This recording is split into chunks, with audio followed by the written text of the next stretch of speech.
కోరుతున్నాం. Okay, BC రిజర్వేషన్ల విషయంలో రాజ్యాంగపరమైన అడ్డంకులు చాలా ఉన్నాయి. ఈడబ్ల్యూఎస్ కానీ ముస్లిం రిజర్వేషన్లు కలపడం కానీ బీజేపీ అయితే తీవ్రంగా వ్యతిరేకిస్తుంది. ఎక్కడైతే పార్లమెంట్లో బిల్ పాస్ కావాలో ఆ కీ రోల్ పోషించే ఆ పార్టీ ఎన్డీఏకు నాయకత్వం వహిస్తున్న బీజేపీ ఈరోజు ముస్లింలకు కలిపితే మేము దాన్ని ఆమోదించాం, బీసీ రిజర్వేషన్లు అమలు చేయను. రాజ్యాంగపరమైన అడ్డంకులన్నీ తొలగిపోయి బీసీ రిజర్వేషన్లు మీ ఉద్యమంతో కానీ కాంగ్రెస్ పార్టీ చొరవతో కానీ సాధ్యమవుతుంది అనుకుంటున్నారా? అంటే ఇది కొంచెం మీరు నాకు లాంగ్ టైం ఇవ్వాలి. ఎందుకంటే ఒకటి, కాంగ్రెస్ పార్టీ ఏమంటది, మేము 42% బిల్లు పాస్ చేసి కేంద్రానికి పంపించినాం అంటది. రెండోది, మేము ఆర్డినెన్స్ పాస్ చేసి పంపించినాం, గవర్నర్ దగ్గర ఆగిందంట. కానీ 42%లో ముస్లిమ్స్ ఉన్నారా లేదా అంటే కాంగ్రెస్ పార్టీ ఇప్పటికి కూడా జవాబు చెప్పదు. వీళ్ళేమో జవాబు చెప్పరు, ఇంత లోపల బీజేపీ వాళ్ళు వచ్చేయమంటారు, మేము ముస్లింలకు ఇవ్వమంటారు. అరే ఈయన చెప్పనే లేదు, నువ్వు ఎట్లా అంటున్నావు? ఫస్ట్ ఆఫ్ ఆల్ ఇప్పుడు ఈ పార్టీ చెప్తే కదా మీ పార్టీ అభ్యంతరం పెట్టాలి. అదెందుకు సీక్రెసీ? పారదర్శకత బీసీలుగా ఉన్న వాళ్ళందరికీ రిజర్వేషన్లు కల్పిస్తామనేది కాంగ్రెస్ పార్టీ హామీ.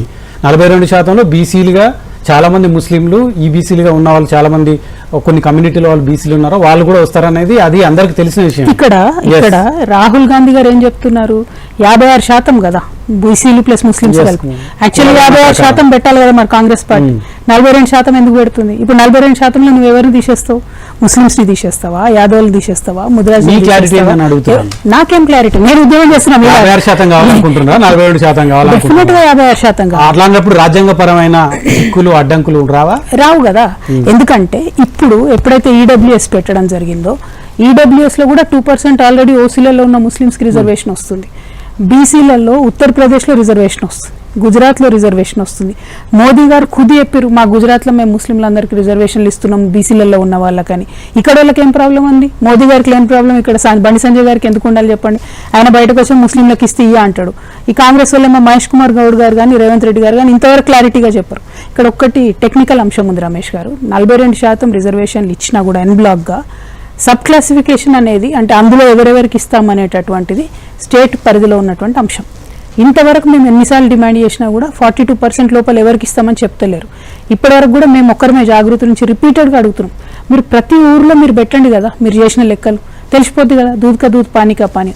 ఈ దీక్ష చేసేది కూడా అందుకే.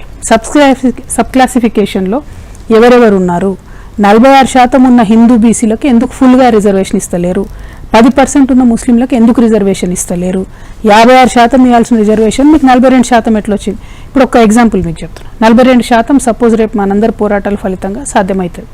అయినప్పుడు అదే 42 మీరు 56 పెడితే అదే పోరాటంతో 56 వస్తుంది కదా. ఫస్ట్ ఆఫ్ ఆల్ అదెందుకు చేస్తలేదు? మరి కాంగ్రెస్ పార్టీ అది చేయకుండా సామాజిక న్యాయం అది ఇదని కథలు ఎందుకు చెప్తుంది? ఇటువైపు కాంగ్రెస్ చేస్తున్న మోసాన్ని, ఇంకొక పక్క బీజేపీ చేస్తున్న నయవంచనను రెండింటిని ఎండగట్టడానికి నేను 72 గంటలు దీక్ష చేయాలని నిర్ణయం తీసుకున్నాను. కాంగ్రెస్ పార్టీ అయితే ఒక ఇనిషియేట్ చేసింది 42%